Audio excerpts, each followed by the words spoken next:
नमस्कार मित्रांनो, मन धागा धागा जोडते नवा या मालिकेच्या आजच्या भागामध्ये लीना आणि मालती ह्या स्वयंपाकाची तयारी करत असतात। लीना म्हणते की आई, आता गणपती जवळ आले, आपल्याला जास्तीत जास्त ऑर्डर वाढतील, त्यामुळे जास्त तयारी करावी लागेल। तर मालती म्हणते की हो, तू जे काही म्हणते ते बरोबर आहे, पण मला आनंदीची सुद्धा जास्त काळजी वाटते, कारण आता तिचा डिव्होर्स होणार आणि एकटी जीवन ती कशी जगणार, या जगामध्ये एकट्या बाईने राहणेही सोपे नसते। तर लीना म्हणते की आई, असा का विचार करतात, आपली आनंदी थोडीच एकटी राहणार का? आज ना उद्या तिच्या आयुष्यामध्ये तिच्यावर प्रेम करणारा जोडीदार नक्की कोणीतरी येईनच ना। मालती म्हणते की अगं लीना, अगं लगेच दुसरं लग्न करायचं म्हणजे लोक आपल्याला किती नावं ठेवतील। तर लीना म्हणते की आई, लोक काय म्हणतील याकडे का लक्ष द्यायचे, आणि आता समाज पुढे गेलेला आहे, कुणी कुणाचा विचार करत नाही। प्रत्येकाच्या आयुष्यामध्ये एकदा वाईट जोडीदार मिळाला, नंतर प्रत्येकाला प्रत्येकाच्या आयुष्यामध्ये चांगल्या जोडीदाराची आशाही लागतेच ना।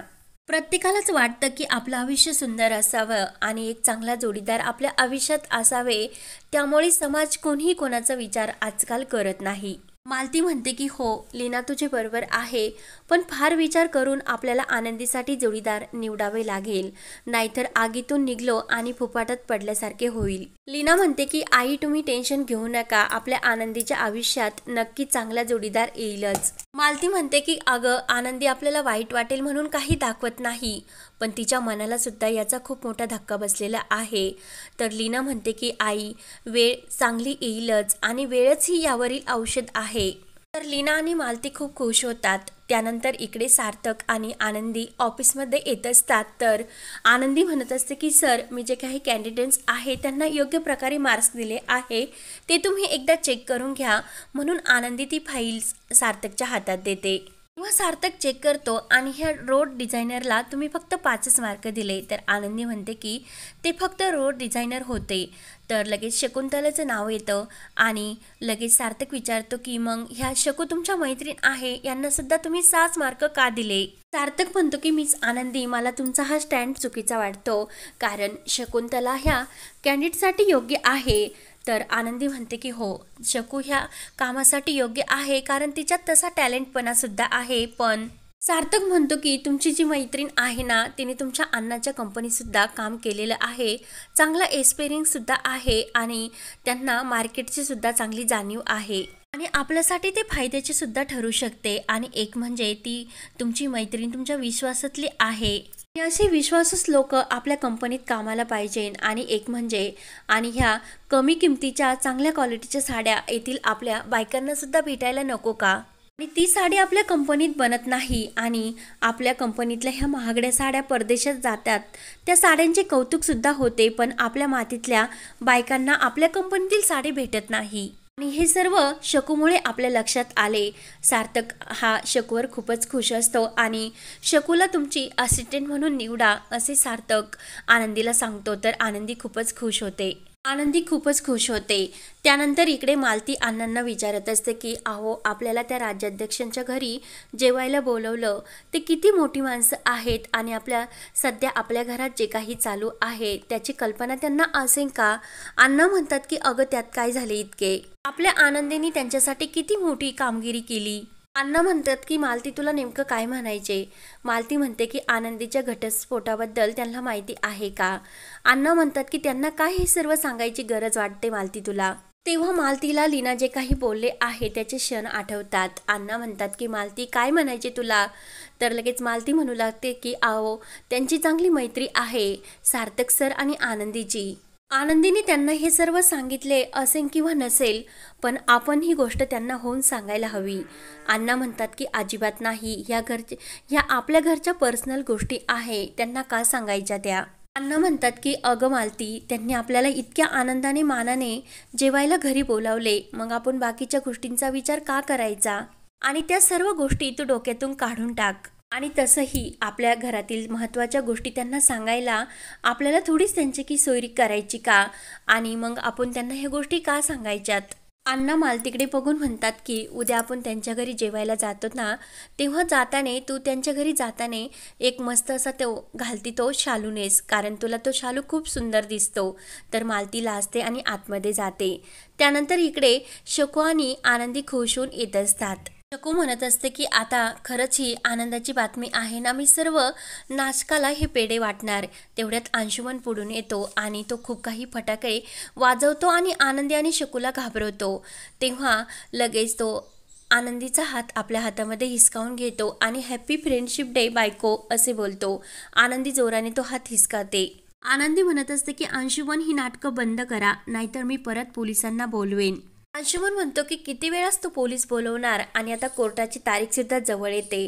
तुला आणि तुझ्या घरच्यांना कसा मी अडकवतोस ते तू बघतच राहा, आणि नाही तुला मी तुझं लवकरच तोंड काळं केलं तर.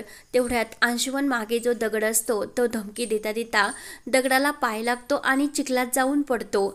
तर अंशुमनचे सर्व चेहरा हा चिखलाने भरतो. तर शकूला खूप हसू येते आणि शकू म्हणते की देवाने लवकरच तुम्हाला तुमच्या कर्माची शिक्षा दिली. म्हणून अंशुमन हा रागाने शकूवर धावून जायला लागतो. आनंदी म्हणते की तिच्यावर का राग काढतात, आणि जे काही आहे ना, जे दुसऱ्यासाठी आपण वाईट करण्याचा प्रयत्न करत असतो त्याची फळंही त्यालाच भोगावी लागतात. माझं तोंड तुम्ही काळं करणार होतात, मग आता स्वतःचेच तोंड जरा आरशात जाऊन बघा. तेवढ्याच सार्थक सुद्धा गाडीतून तेथून येत असतो. सार्थक जोराने मीच आनंदी असा आवाज देतो. तर अंशुमन घाबरून तेथून पळ काढतो. तर सार्थक पुढे येतो आणि इकडे तिकडे बघत आनंदीला विचारतो की मीच आनंदी तो कोण होता आणि काही प्रॉब्लेम तर नाही. तर आनंदी आणि शकू घाबरतात आणि सर काही प्रॉब्लेम नाही असे सार्थकला सांगतात. सार्थक म्हणतो की मीच आनंदी, चला मी तुम्हाला घरी ड्रॉप करतो. तर आनंदी म्हणते की नाही सर, घर जवळच आहे, जातो आम्ही. तर शकू म्हणते की सर मला नोकरी मिळाली, हा पेढा घ्या. सार्थक म्हणतं की आओ माझ्याच कंपनीत तुम्हाला नोकरी मिळाली मला माहिती आहे, आणि तो खुश होऊन कॉंग्रॅच्युलेशन बोलतो. तर लगेच सार्थक खुश होऊन विचारतो की मीच आनंदी उद्याच्या लक्षात आहे ना. आनंदी म्हणते की सर उद्या मी नक्की येईल, काळजी करू नका. तर शकू ही सार्थक आणि आनंदीकडे बघून खुश होऊन हसू लागते आणि सार्थक तेथून निघून जातो. त्यानंतर इकडे केदार वृंदाला म्हणत असतो की आज आनंदी घरी जेवायला येणार. ऑफिसमध्ये तर तिनं ताबा घेतलाच आणि उद्या घरी सुद्धा ती ताबा घेऊ शकते. शलाका म्हणते की ती अशी कशी ताबा घेईल. वृंदा म्हणते की सध्या तरी मला सुधाच्या विरोधात जाता येणार नाही, पण काही झाले तरी त्या आनंदीला मी या घरात घुसून देणार नाही. ते वृंदा म्हणते की मला जे पाहिजे तेच होणार, रेश्माच्या या घरची सून होणार, आणि मी तसा रेश्माला शब्द दिलेला आहे, आणि त्यासाठी मी बघतच राहा काय करते ते. त्यानंतर इकडे मालती, अण्णा आणि मनोज हे आनंदीची वाट बघत असतात. आनंदीला इतका उशीर का झाला म्हणून, आणि लीना सर्वांना चहा देत असते. तेवढ्यात शकू धावतच येते आणि आई अण्णा हे घ्या पेढे, मला नोकरी लागली अशी सांगते. तर अण्णा म्हणतात की अरे देवा, मग आता आनंदीला असिस्टंट कोण आहे. तर लगेच शकू म्हणते की अहो अण्णा. शकू म्हणते की अहो अण्णा, आनंदीच्या ऑफिसमध्येच तिचीच असिस्टंट म्हणून मला नोकरी मिळाली. तर अण्णा म्हणतात की हे मात्र चांगले झाले, कारण आता आनंदीची काळजी मिटली. आनंदीचा चेहरा मात्र नाराज असतो. मालती विचारते की आनंदी काय झाले. तर शकू म्हणते की अहो ते अंशुमनराव भेटले होते आणि त्यांनी आमच्यासमोर फटाके फोडले, पण नंतर ते चिखलात जाऊन पडले. शकू सांगत असते की त्यांनी नंतर आम्हाला धमकी दिली. आनंदी म्हणते की त्यांनी तोंड काळं करीन अशी धमकी दिली, आणि नक्की हे अजून किती दिवस मला असा त्रास देणार, आणि नक्की तोंड काळं करणार म्हणजे हे नेमकं काय करणार. म्हणून आनंदी टेन्शनमध्ये येते. तर बाकी सर्वांना सुद्धा खूप धक्का बसतो आणि अंशुमनचा राग येतो.